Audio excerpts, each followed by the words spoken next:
Hi, I'm Emily, and with me is Pastor Zach. This week, your sermon covered Genesis 47. The text mentions that Goshen was in the land of Ramses, but Ramses was likely a much later ruler, so why was the land referenced with that name?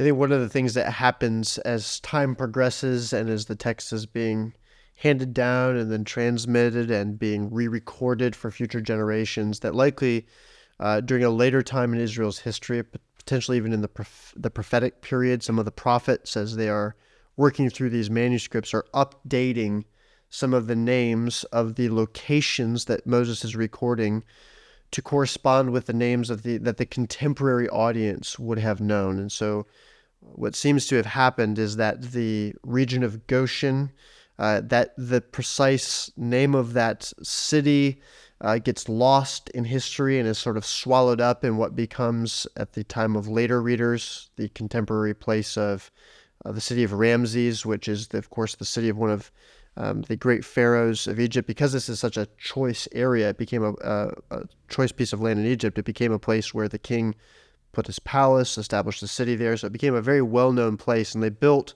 the city of Ramses right on top of an older city called the city of Avaris. There's some really interesting work that's been done by archaeologists as they've dug down into that kind of dual layers. They've dug beneath the city of Ramses, found this other city called Avaris, which is in this region that they believe is the locality of Goshen.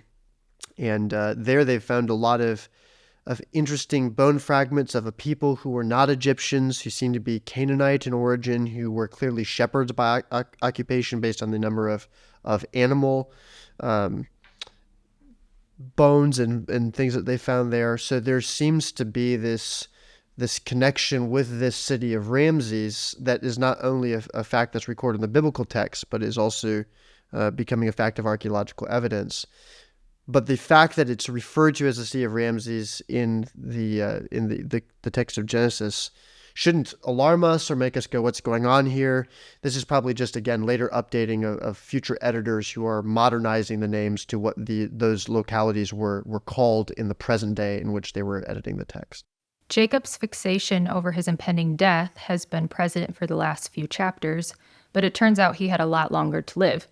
Why was Jacob so focused on his death?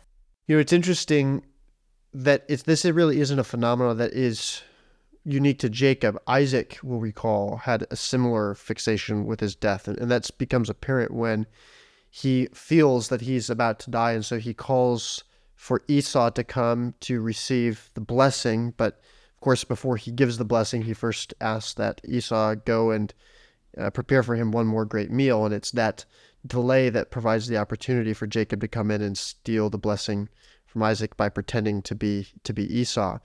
But Isaac is doing this. He's seeking to confer this blessing because he anticipates that he is about to die. And yet in reality, of course, Jacob is forced to flee because of the wrath of Esau. Jacob then goes and lives with his relatives, particularly Laban, to serve for a wife for many, many years, 20 years or so. He's gone from his family. And when he returns, lo and behold, Isaac is still alive. So Isaac has anticipated his own death prematurely by decades. And so it's sort of ironic to see Jacob doing the same thing. It seems to be kind of a family trait.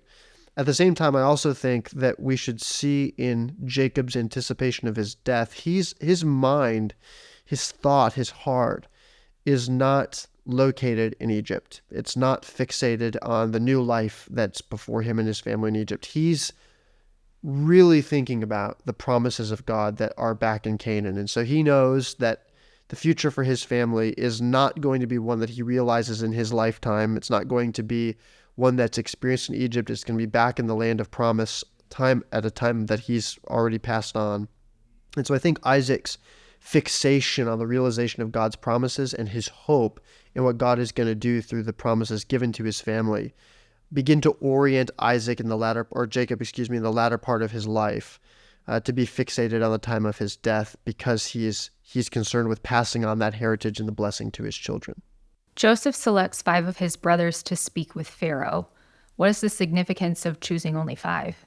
We're not given an explicit reason in the text why Joseph seems to limit the number of brothers that go in to see Pharaoh. I think a couple of plausible explanations. Number one, it may be the case that he is endeavoring not to overwhelm Pharaoh. If he walks in with 11 brothers, the Egyptians might suddenly be like, okay, hang on, there's more of you than we anticipated.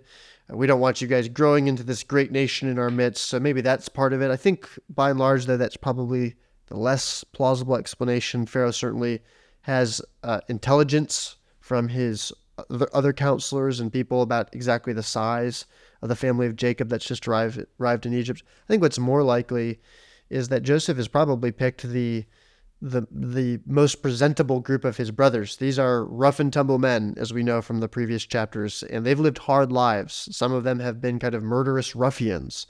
So I think it's most plausible to understand that Joseph picks the most presentable of his brothers as a good faith showing to Pharaoh of, these are the kinds of men that I'm bringing into your land. And from those, Pharaoh even offers, hey, if any of your brothers are particularly skilled, go ahead and set them as men of significance over my own livestock.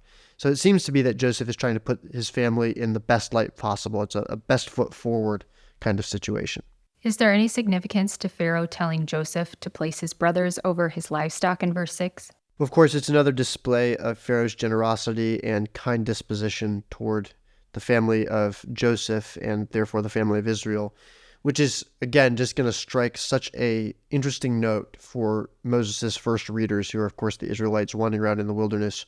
And their experience with Pharaoh is a very different experience than, of course, the first Israelites had in the land of Egypt. This is a Pharaoh who is kind and considerate and is even providing for the Israelites, not only by giving them the best of the land, but now that they've announced that their occupation as shepherds, which is, of course, something we know that the Egyptians look down on, Pharaoh is still extending kindness by saying, well, if any of your brothers are particularly skilled, let them be the ones who take care of my flocks. Presumably that's going to be displacing Egyptian or other workers who are already in charge of the flocks. So Pharaoh's being remarkably generous. It's going to serve to highlight, if we were to continue on beyond Genesis, the starkness of what happens almost immediately after the book of Genesis concludes. In the early parts of the Exodus narrative we read, and there arose a Pharaoh who did not know Joseph.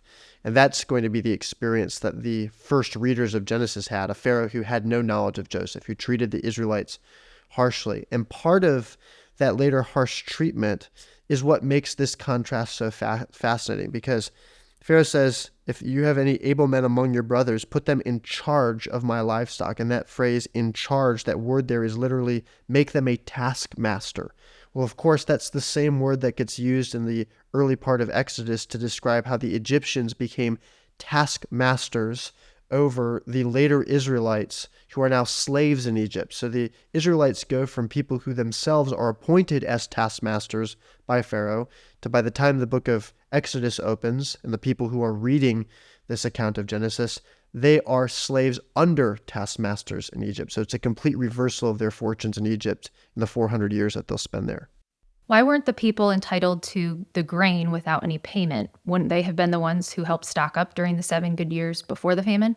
I think it is tempting for us to read the account of Joseph's administration of the famine and think that it seems a little bit cruel and harsh, that these people have been the ones who have been putting the food away for all this time, and now that they need access to it, they're having to pay for it. They're having to give money and then their livestock and then finally their land and their own indentured service in order to eat. But I think we need to keep a couple of things in mind.